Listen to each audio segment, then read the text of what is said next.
1993च्या मुंबई बॉम्बस्फोटातला आरोपी अबू सालेमची माफी मागत मुदतपूर्व सुटकेसाठी हायकोर्टात याचिका 10 मार्च रोजी याचिकेवरती सुनावणी।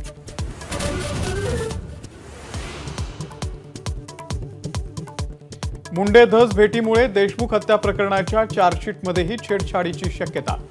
मनोज जरांगे यांचा गंभीर आरोप। भेटीसाठी भाजपनं धसांवरती दबाव टाकल्याचाही दावा।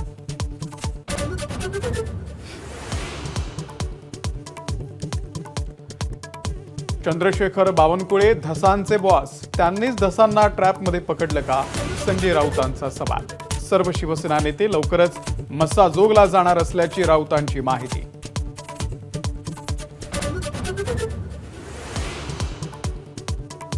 मंत्रिमंडळाच्या बैठकीच्या आधीच अजेंडा लीक करणाऱ्यांची खैर नाही, मुख्यमंत्री फडणवीसांचा सज्जड दम। तर ठाकरे सरकारचा अजेंडा लीक करणारेच तुमच्या मंत्रिमंडळामध्ये, संजय राऊतांचा टोला।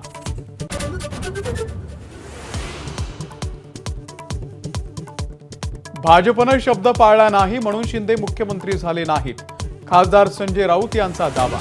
भाजप शिवसेना युतीचं सरकार आलं असतं तर शिंदेच मुख्यमंत्री झाले असते, राऊतांचं स्पष्टीकरण। भिवंडीमध्ये आगीचं सत्र सुरूच। नाशिक हायवेच्या लगत येवई गावामध्ये परफ्यूमच्या गोदामाला भीषण आग। 3 परफ्यूम कंपन्यांचे गोडाऊन आगीच्या भक्षस्थानी। सुदैवानं जीवितहानी नाही। किल्ले शिवनेरीवरती दिमागदार शासकीय शिवजयंती सोहळा। मुख्यमंत्री फडणवीस यांच्यासह दोन्ही उपमुख्यमंत्र्यांची शिवरायांना मानवंदना।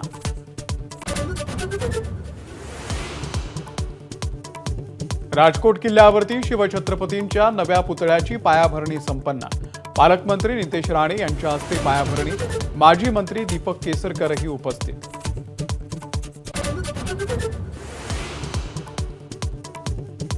राज्यात 2017 पासून करमणूक कर अस्तित्वातच नसल्याचं मुख्यमंत्र्यांचं स्पष्टीकरण।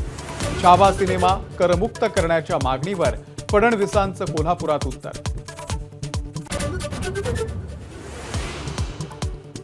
आयसीसी चॅम्पियन्स ट्रॉफीचं बिगुल वाजलं। पाकिस्तान आणि न्यूझीलंड संघामध्ये सलामीची लढत।